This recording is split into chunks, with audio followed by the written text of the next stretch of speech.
ऐसा नहीं है।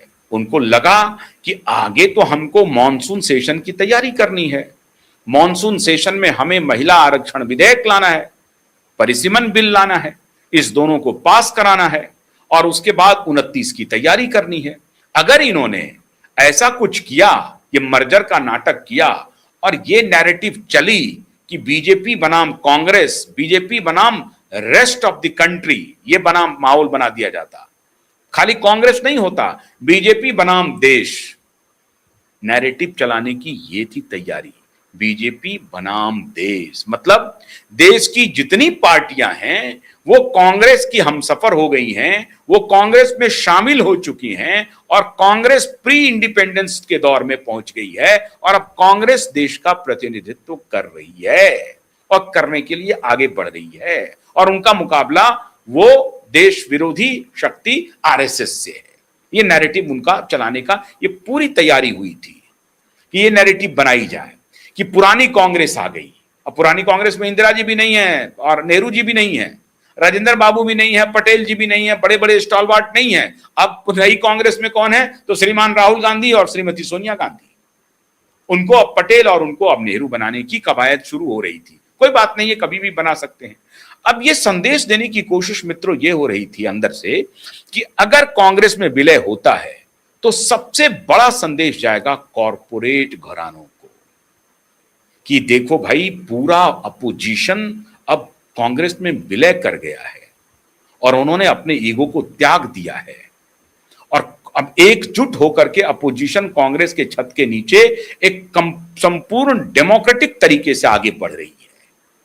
यह बनाने की कवायद शुरू हुई अंदर अंदर और इसका पहला संदेश कॉरपोरेट घराने को देने का था कि देख लो, अगर अब चाहते हो अपनी खैरियत तो जरा हिसाब में रहो और इधर भी माल की सप्लाई शुरू कर दो क्योंकि हम लोग तो खाली हो गए हैं।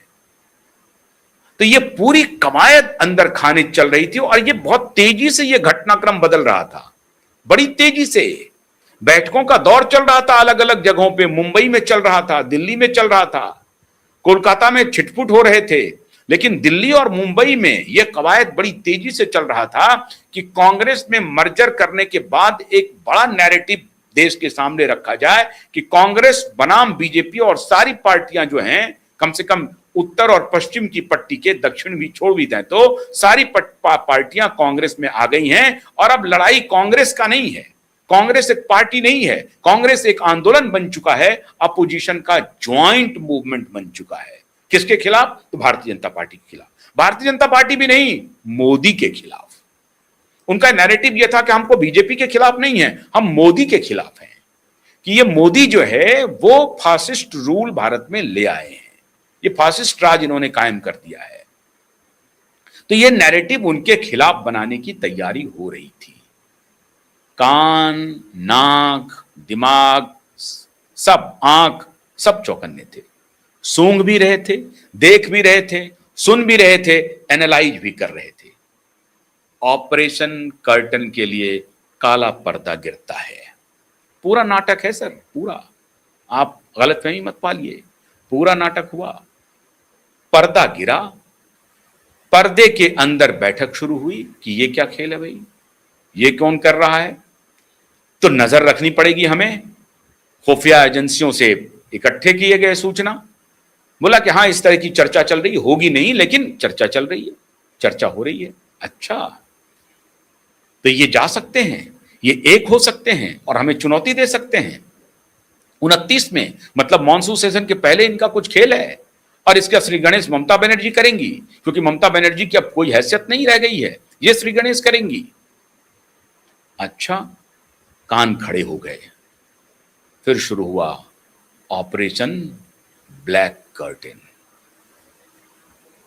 और सुप्रिया सूले का बयान आया कि जब बारिश होगी तो रेनकोट और छाते में तय करना है कि छाता लें कि रेनकोट लें।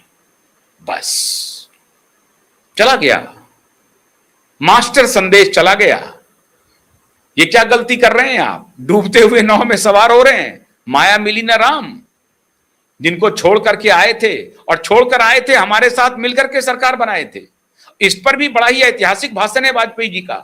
वाजपेयी जी ने पार्लियामेंट में ही कहा था कि मैंने तो ऐसा काम नहीं किया, शरद भाऊ कांग्रेस तोड़ करके, अपनी पार्टी तोड़ करके हमारे साथ मिल करके सरकार बनाई। अब भले ही महाराष्ट्र के भले के लिए सरकार बनाई हो, लेकिन मैंने तो ऐसा काम नहीं किया। जब वाजपेयी ने यह कहा था कि अगर धोखा दे करके, झूठ बोल करके, अपमान सह करके कोई सत्ता मुझे मिले तो उस सत्ते को मैं चिमटे से भी नहीं छूना चाहूंगा, यह स्टेटमेंट था वाजपेयी जी का।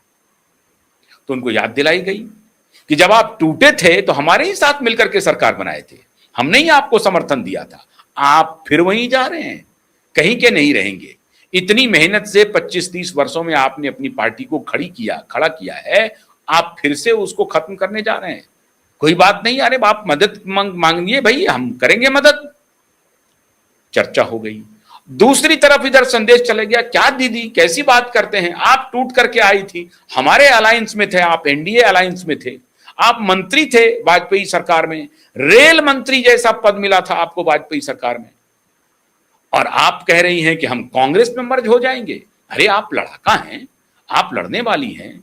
और फिर रही बात तेजस्वी यादव और अखिलेश यादव को, कहा कि भैया तुम्हारा जो दुकानदारी चल रहा है वो दुकान भी बंद हो जाएगा, अभी तुम्हारी क्या पूछ है, यही तो पूछ है, लोग गुलदस्ते लेके आ रहे हैं, थैली लेके आ रहे हैं, घुमा रहे हैं, सब कुछ चल रहा है।